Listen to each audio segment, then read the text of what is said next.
ओम जयंती मंगलाकाली भद्रकाली कपालिनी दुर्गा क्षमा शिवा दाती स्वाहा सदा नमस्तुते। नमस्कार, श्री स्वामी समर्थ। तुम्हा सर्वांचं आपल्या चॅनलमध्ये मनापासून खूप खूप स्वागत आहे। सगळ्यांना प्रश्न पडला आहे असतील ते घटाचे विसर्जन कधी करावे, घट कधी हलवावे, कारण यावेळी अष्टमी आणि नवमी एकाच दिवशी आलेली आहे।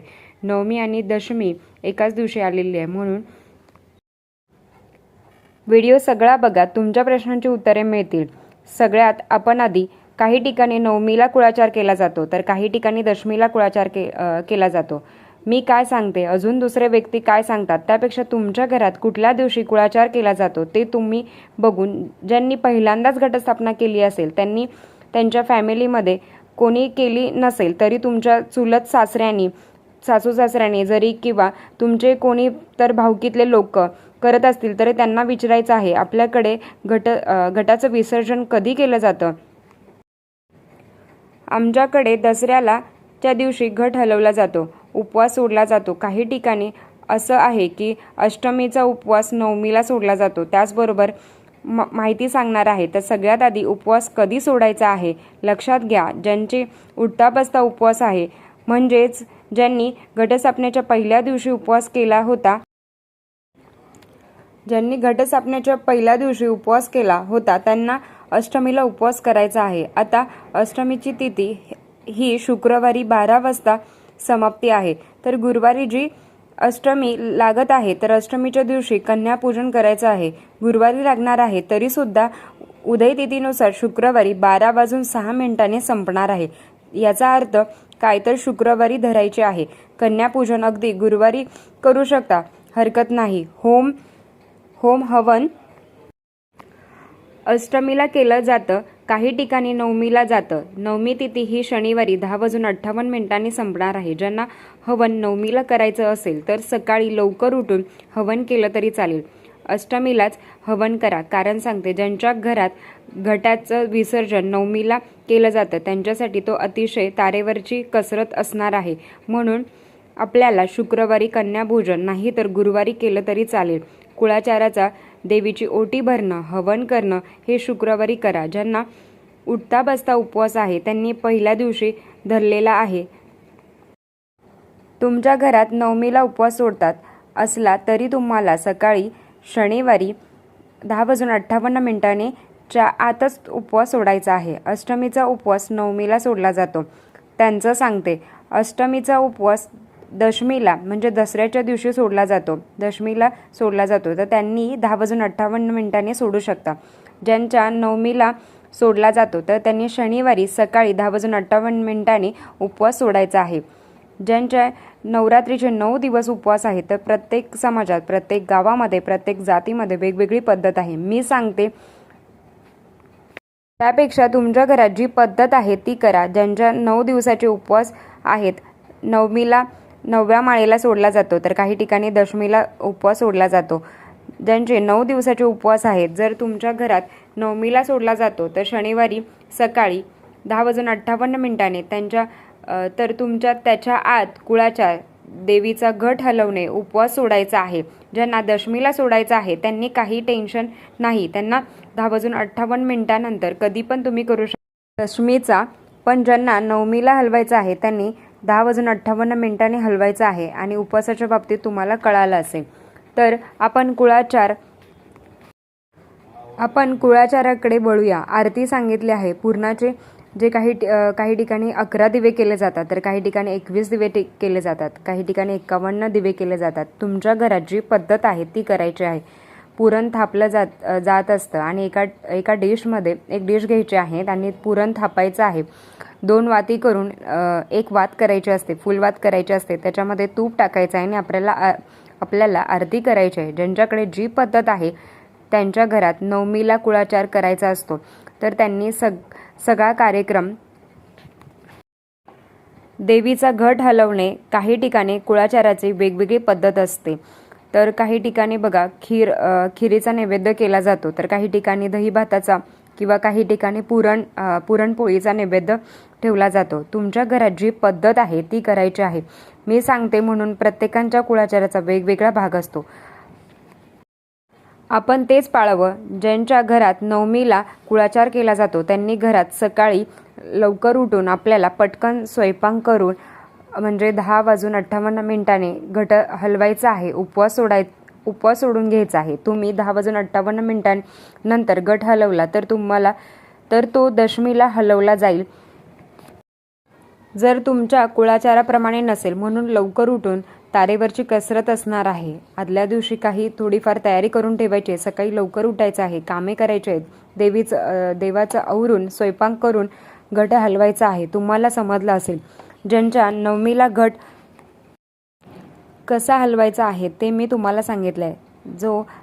ज्यांचा दशमीला हलवणार असेल तर तुम्ही 11 नंतर कधी पण हलवू शकता. समजलं असेल. आता ज्यांचा उपवास घटस्थापनेचा जो कालावधी आहे ते आरती आहे तर काही ठिकाणी थापून केले जाते तर काही ठिकाणी कणकेचे दिवे केले जातात प्रॉपर. तसं करता आलं तर तसं तुमच्या घरात जे कुळाचार केला जातो तसं करायचं आहे. टायमिंग सांगते. नवमीला कुळाचार केला जात असेल तर तुम्हाला नवमीला कुळाचार 10:58 करायचा आहे. ज्यांना 10:58 हलवायचा आहे तर दशमीला करायचा आहे.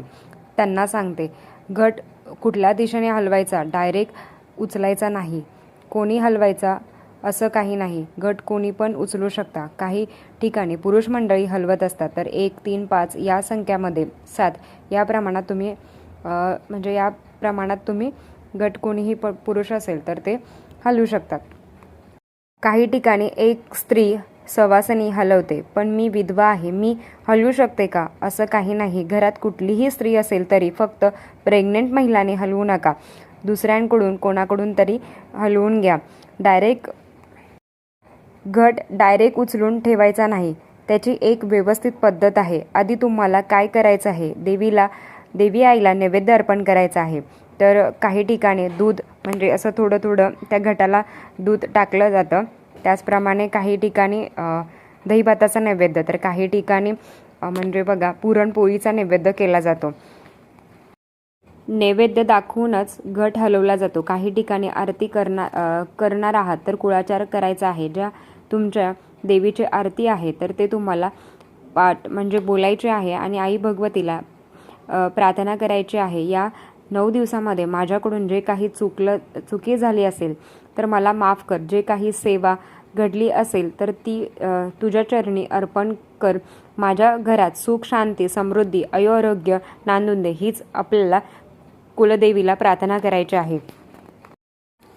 हे संपूर्ण वर्षभर माझ्या कुटुंबासाठी, सगळ्या जवळच्या व्यक्तीसाठी चांगलं जाऊन दे. तुझी कृपा आमच्यावर राहून दे. हीच आपल्याला प्रार्थना करायची आहे. हातामध्ये आपल्याला अक्षदा घ्यायच्या आहेत, नाहीतर फूल घ्यायचे आहेत आणि ते घटावर, त्याच्यानंतर प्रार्थना झाल्यानंतर घटावर अर्पण करायचे आहे. हे करून झाल्यानंतर घटाला आपल्याला उत्तर दिशेला हलवायचं असतं. घटाला उत्तर दिशेला हलवल्यानंतर आपले पण उत्तर प्रगती होते असं म्हटलं जातं. म्हणून उत्तर दिशेला हलवायचं आहे. घट हलवल्यानंतर ते जे काही सामान आहे, अखंड दिवा आपल्याला विझवायचा का? अजिबात नाही. तो दिवा नवमीला घटाचं विसर्जन करणार असाल तरी तो दशमीपर्यंत चालेल. तुम्ही तेल टाकू नका. जोपर्यंत चालते तोपर्यंत चालून द्या. जेवढा वेळ चालेल तेवढा वेळ चालून द्या. त्याचबरोबर ज्या घटावरचा जो नारळ आहे तो लक्षात घ्या. काही ठिकाणी तो नारळ विसर्जन केला जातो तर काही ठिकाणी तो फोडून खाल्ला जातो. पण तो नारळ म्हणजे आई भगवतीचे प्रतीक आहे. तो नारळ फोडून खायचा का? ताई, काय आता तुमच्या मनात येईल की आम्ही इतकं सेवा केलेली आहे. खरं तर जी काही सेवा केलेली आहे, जे काही सात्विक लहरी तुमच्यापर्यंत आलेले आहेत ते नारळामध्ये आहेत. मग आपण फोडून खायचा का? तर काही ठिकाणी फोडून खाल्ला जातो तर काही ठिकाणी विसर्जन केलं जातं. आई भगवतीची एवढी सेवा केलेली आहे तर फोडू कसा देणार आहे? तर काही ठिकाणी बांधून आम्ही आमच्या घरामध्ये ठेवू शकतो का? बघा, मी सांगते, कोण काय सांगतं हे तुम्हाला घरात जी पद्धत आहे, तुमच्या घरात जी पद्धत केली जाते, 99% नारळ फोडून खाल्ला जातो. कारण त्याच्यामध्ये सात्विक लहरी आपल्यापर्यंत आलेल्या असतात. त्याच्यामुळे नारळ फोडूनच खाल्ला जातो. कारण ज्या सात्विक लहरी आपल्यापर्यंत आलेल्या असतात, नारळ फोडायचा आणि तो खायचा असतो. जे तुमच्या घरात विसर्जन करायची पद्धत असेल तर हे चुकीचं आहे असं मी अजिबात म्हणणार नाही. पण कुळाचाराप्रमाणे, चालीरीतीप्रमाणे सासू आज्य सासू जी काही प्रथा पडलेली असते त्या प्रकारे तुम्ही करू शकता. पण लोक 99% फोडून खातात. तुमच्यावर आहे. तुम्ही सेवा केलेली असेल तर ते निर्मला टाकून, वाहत्या पाण्यात टाकून देऊ नका. हे चुकीचं आहे. चे धन आलेले आहे तर त्याच दिवशी घट विसर्जन करायचं नाही आहे. तर लगेच घाई करायची नाही. ते धन आहे तर केव्हा आपण जेव्हा संध्याकाळी देवीची ओटी भरतो तेव्हा ते कामाला येतं. तर बरा, जेव्हा आपण देवीचे तळी भरतो तर घट हलवतो त्या दिवशी नारळ फोडून खायचा का? तर काही ठिकाणी त्याच दिवशी फोडून खाल्ला जातो. तर केव्हा? जेव्हा देवीची तळी भरतो, तळी भरताना नारळ लागतो तेव्हा तोच घटावर भरायची. खाली जो घट आहे तर काही ठिकाणी त्याला मडकं बोलतात. ते घटात पाणी, त्या पाणीमध्ये भरून त्यामध्ये आपण एक रोप लावू शकतो. आणि जर घटामध्ये पाणी उरलं असेल तर त्यात तुळशीला सोडून कुठल्याही झाडाला तुम्ही ओतू शकता. त्यातला 1 रुपया सुपारी जपून ठेवा. कुठल्याही कलशाची स्थापना करताना तो आपल्याला वापरण्यासाठी कामाला येईल.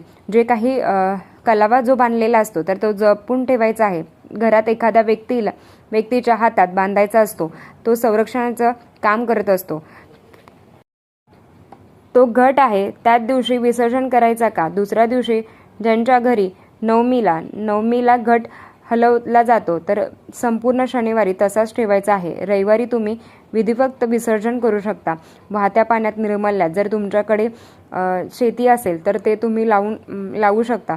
वाहत्या पाण्यात प्रदूषण होणार नाही याची आपल्याला काळजी घ्यायची आहे. जी काही फळं ठेवलेली आहेत ते आपल्याला प्रसाद म्हणून खायचे आहेत. ज्या माळी अर्पण केलेल्या आहेत तर ते निर्मल्या. देवी घटी बसल्या आहेत तर त्यांची पूजा अर्चा नवमीला सहकार्य झालं असेल तर सगळं तुमचं आवरून हे सगळं झालं असेल 11 वाजेपर्यंत तर तुम्ही 11च्या नंतर देवपूजा करू शकता. ज्यांच्या घरी दशमीला करणार असेल तर त्यांनी पण ते तुमचं सगळं झाल्यानंतर, पूजा अर्चा सगळी झाल्यानंतर तुम्ही देव स्वच्छ करून घ्यायचे आहेत आणि त्यांच्या जागेवर ठेवून द्यायचे आहेत. काही ठिकाणी 9 दिवस देवीचे काही केलं जात नाही तर काही ठिकाणी सगळे घटी बसवले समजल्या जातात. त्यांनी पण घट हलवायचे आहेत. घट हलल्यावर सगळ्या देवांची पूजा करायची आहे. त्यांना आंघोळ घालायचे आहे. जे काही ते छानपैकी आपल्याला करायचं आहे. भले तुम्ही लेट का होईना, म्हणजे 2 वाजल्या तरी आपल्याला सगळं करायचं आहे. त्याच दिवशी सगळं करायचं आहे. हे लक्षात ठेवा. जे दिवा आहे तो तसाच ठेवायचा आहे. जे काही दिव्याच्या खाली तांदूळ ठेवलेले आहेत तर ते आपल्याला चांगले असतील तर आपल्याला धान्य टाकायचे आहे. नाहीतर ते तेलाने जर खराब झाले असेल तर आपल्याला पक्ष्यांना टाकायचं आहे. लगेच विसर्जन करायचं नाही आहे. पूर्णाची जे आरती करतो त्याची वात उरते तो भाग असतो तो साईडला काढायचा आहे. आणि जे काही खाली पुरण राहिलेलं असतं तर ते प्रसाद म्हणून सगळ्यांना थोडं थोडं खायचं आहे. तर आपल्याला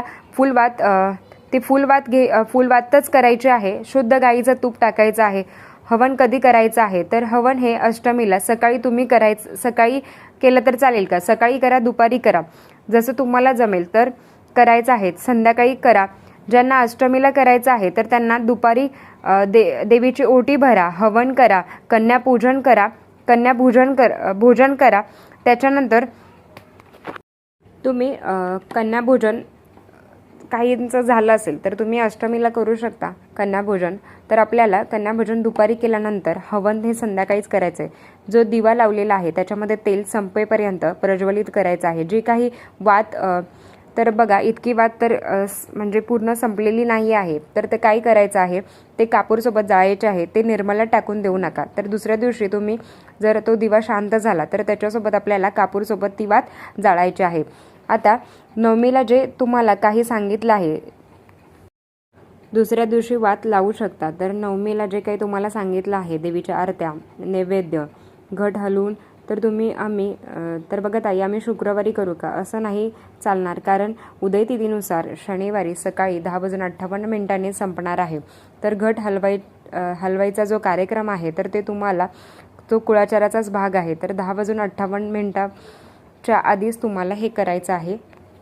दशमीला आहे त्यांनी निवांत केलं तरी चालेल, 10:58 नंतर केलं तरी चालेल. ज्यांचं दशमीला आहे तर त्यांचं नवमीलाच होऊन जाईल. काही गडबड करू नका, काही घाई करू नका.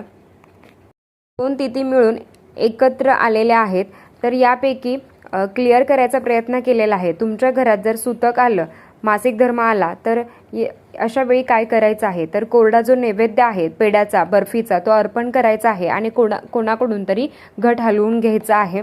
प्लीज कोणाकडून तरी घट हलवून घ्या, कोणाला तरी गोड बोलून त्यांना सांगा आणि जसं तुमच्या चालीरीती चालल्या आहेत त्याच पद्धतीने तुम्ही करायचं आहे. कोणाचं काही ऐकायचं नाही आहे. तुमच्याकडे जी चालीरीती आहेत, जी पद्धत आहे त्यानुसारच तुम्हाला करायचं आहे.